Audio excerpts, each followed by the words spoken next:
जी बिस्मिल्लाहिर्रहमानिर्रहीम। भिंडी बनाने के लिए सबसे पहले हमने देखना है कि हमने भिंडी की कटिंग कैसे करनी है, ठीक है।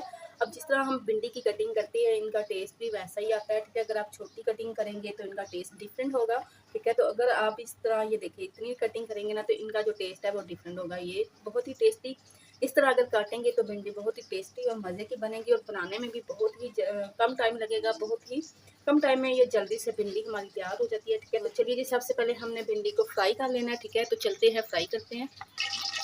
सो भाई यहाँ पे देखिए जी कढ़ाई के अंदर मैंने कुकिंग ऑयल ऐड कर दिया, ठीक है। कुकिंग ऑयल मैंने यहाँ पे 2 कप ऐड किया, ठीक है। तो ऑयल जैसे गर्म हो जाए तो इसके अंदर हमने भिंडी ऐड कर देनी है। ये देखिए जी ठंडे ऑयल में हमने भिंडी को ऐड नहीं करना, हाफ पहले मैं फ्राई करूँगी और हाफ बाद में, ठीक है। तो भाई यहाँ पे देखें जी भिंडी हमारी फ्राई हो चुकी है, ठीक है। तो इसके अंदर मैं प्याज ऐड करूँगी, ठीक है। तो आधे प्याज अभी मैं इसके अंदर ऐड कर रही हूँ, ठीक है।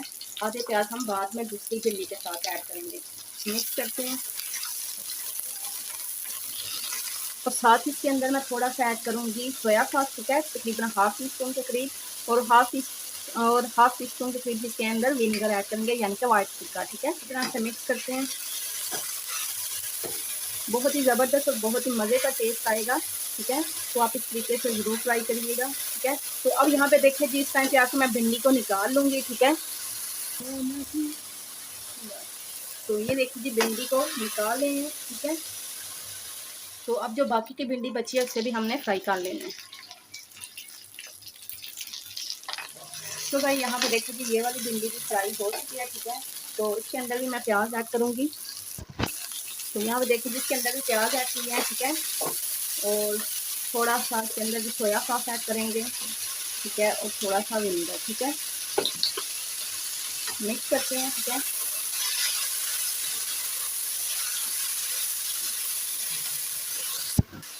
तो यहाँ पे देखिए जी सोया सॉस और विनेगर ऐड करके मैंने तकरीबन 3 मिनट तक कुक किया, ठीक है। अच्छा मैं आपको बताती हूँ सोया सॉस और विनेगर इसलिए मैंने इसके अंदर ऐड किया है तो जो भिंडी की लेस होती है ना वो बिल्कुल ख़त्म हो जाती है, ठीक है। प्याज डालने के बाद, ठीक है, वो लेस बिल्कुल नहीं रहती, ठीक है।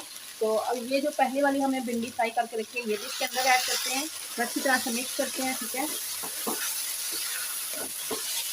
अब इसके अंदर मैं ऐड करूँगी नमक मिर्च, ठीक है। 1 टेबल स्पून इसके अंदर मैं लाल मिर्च पाउडर ऐड करूँगी, ठीक है।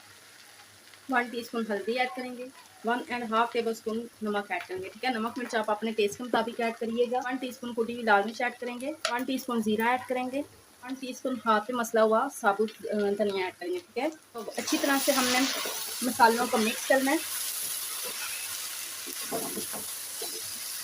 इस तरह आप बनाएंगे ना तो बहुत जल्दी बहुत कम टाइम में भिंडी तैयार होगी और टेस्ट में भी बहुत ही मज़े की बनेगी, ठीक है। अब यहाँ पे देखिए जी मैंने 4 से 5 अदद टमाटर ले लिए थे और इनको काट के डाल दिया, ठीक है। 2 से 3 अदद सब्ज़ मिर्चें हैं, ठीक है। कुछ मैंने चॉप कर लिया है, 1 और 2 को मैंने लंबी काट लिया, ठीक है। चलिए जी मिक्स करते हैं, ठीक है।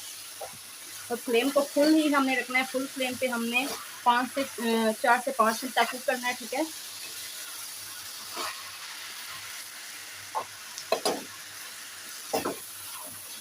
तो भाई यहाँ पे देखिए 3 से 4 मिनट तक मैंने इसको कुक किया, ठीक है।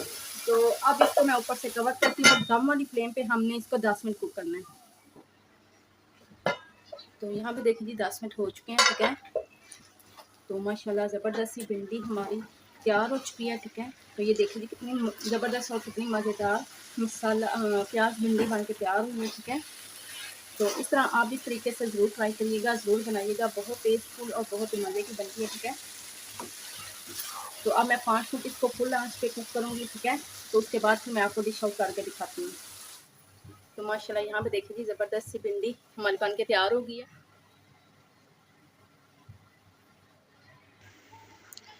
तो अल्हम्दुलिल्लाह ज़बरदस्त यहाँ पे देखिए जी भिंडी प्याज हमारा ज़बरदस्त सा बन के तैयार हो चुके हैं, ठीक है। तो आप इस तरीके से ज़रूर ट्राई करिएगा, ज़रूर बनाइएगा, बहुत जल्दी और बहुत कम टाइम में ये बन जाते हैं, ठीक है, भिंडी प्याज। तो उम्मीद करती हूँ मेरी आज की रेसिपी आपको अच्छी लगी होगी, पसंद आई होगी। अगर आपको मेरी आज की रेसिपी अच्छी लगे, पसंद आए तो ज़रूर मेरी वीडियो को लाइक और शेयर कीजिएगा, चैनल को ज़रूर सब्सक्राइब करिएगा और साथ ही लगे बेल आइकन के बटन को भी ज़रूर प्रेस करिएगा ताकि आपको हर नई वीडियो का नोटिफिकेशन बार वक्त मिलता रहे।